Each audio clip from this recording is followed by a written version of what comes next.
Hey everyone, it's Kong again with my once per season PvP video. Not the most well known for my PvP play, and there's a good reason for that, but I have been playing a lot more, or making an effort to play a lot more in Apex Arena this season.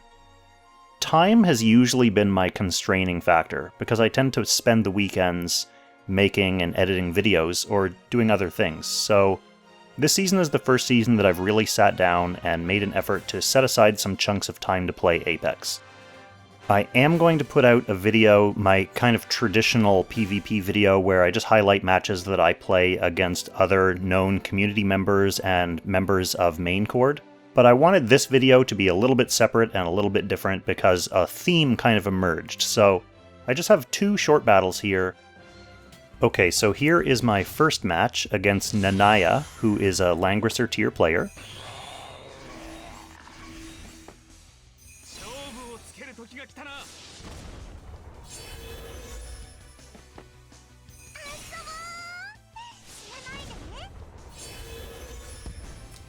Now the thing about my Ledin here is I don't actually have Divine Guard, so he's not tanking anything until he can kidnap someone, other than his passive adjacent tanking. So I'm just kind of relying on this whole opening setup phase, and hoping that I'll be able to position in such a way that I won't really need to tank for the first couple of rounds.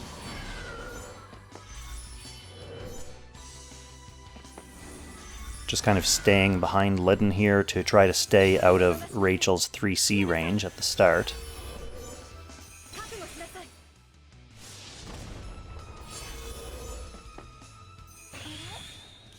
And Luna boosting everyone's mobility, or probably specifically Zerida's mobility, to come down and make an attempt on Elwyn's life, and this is really the turning point of the battle. Zerida just giving a life away here by not killing Elwyn. I get a free kill there. Now, even though Rachel does kill Elwyn, he's now far enough away from my team that he gets his revive. So now I have the opportunity to kidnap Rachel, and that puts Ledin's guard up. This splash is going to finish off Elwyn because he hasn't healed yet.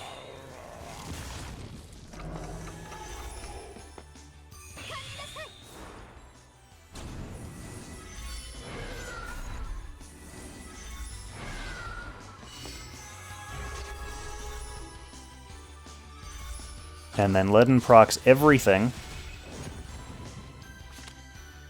and it's a straight trade with Deedlit.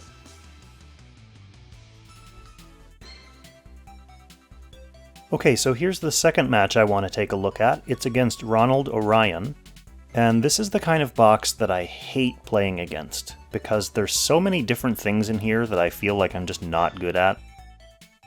As soon as I see Estelle, I'm always worried about rush pressure. Joshua and Licorice and Gizaroff and Reen for kind of AoE / maybe some debuff pressure that I don't like. Young Jessica, who I rarely play against, so I'm never really sure how she works. Imelda also in there to help give his team legs and power.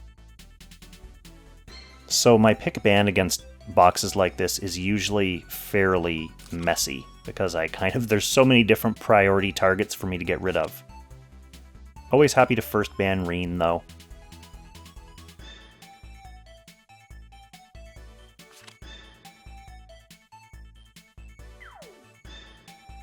And Yulia, a character that I often back myself into a corner and not have enough of an answer to. So I've been happy usually to let them have whatever tank and then try to use some kind of Jessica shenanigans to get around them.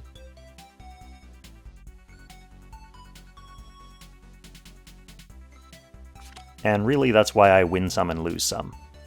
Because in ladder, sometimes you run into people that shenanigans work on, and sometimes your shenanigans get the door slammed shut directly in their face.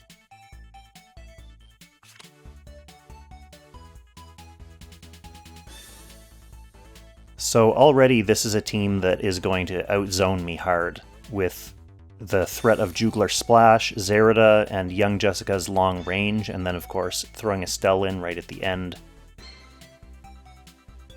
to give the team extra legs. I've got a couple tanks on the go. Young Jessica's going to set up front and center here.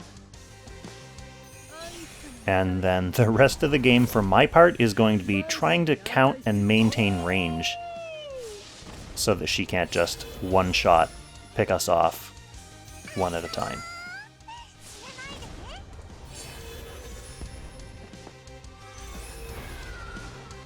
Now, getting that breeze on Tiny Jessica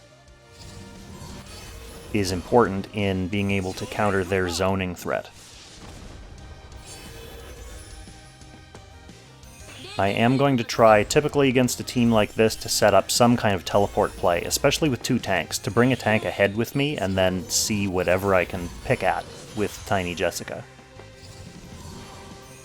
So Zerida moving up there and using her 3C is really the impetus that I need.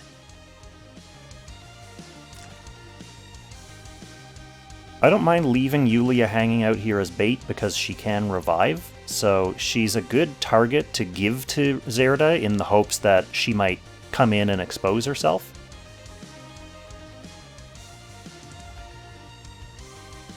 But getting rid of her and young Jessica is really my top 2 priorities, because they're the 2 characters who can pick my team apart. So I'm sending Ledin up, and this is really the play that is for. I need to get Ledin far enough up that I can move my Breeze Jessica in and teleport him far enough forward that he can still be used to get her act again, which is where he is right now. So that's going to let me go use my range on this half-health Zerida and take her out. So that's 1 threat gone. Now here we go.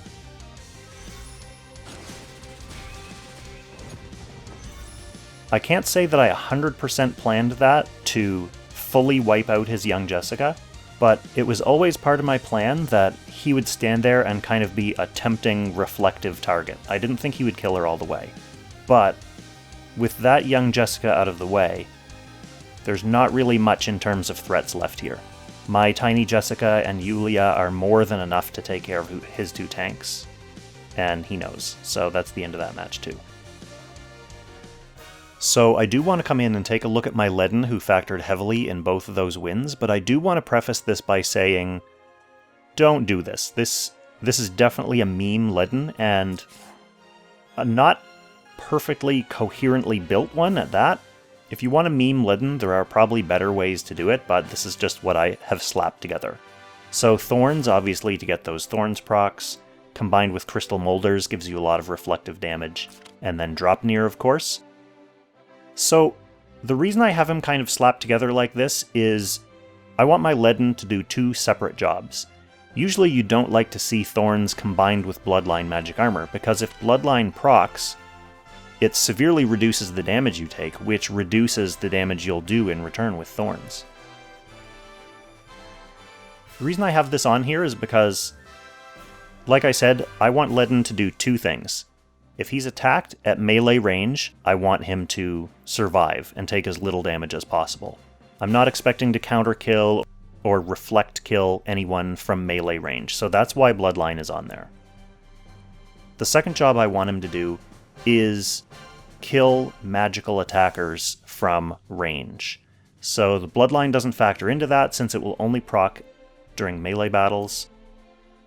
This is where the Dropnir, the Crystal Molders, and the Thorns all combine to great effect. Now, Fury of Tear is another thing that might look out of place here, and to be honest, it is. Aeneas's Helm would be better for both sides of this build. The extra stats make him a bit more tanky. It will also give him more potential to reflect back damage with Thorns. So the skill damage being increased doesn't even really do anything for him, and the counterattack damage increase doesn't really do anything for his reflective build, because he's not really dealing counterattack damage, it's all reflective damage. So this doesn't apply to his Thorns, for example. So really, kind of like the Bloodline Magic Armor, the main thing that Tyr is on here for is to bolster up the melee counterattack side. So these two pieces of gear are to help him survive and be a less appealing target for melee attackers, and most people don't want to just crash melee into your tanks anyway. And the Dropnir and Thorns and Crystal Molders are to wipe out range threats. So this means he's not really great at being an assassin or a kidnapper. You'll often see people with meteor enchants or using him in his infantry class to make him as effective as possible on the offensive, which I don't really do.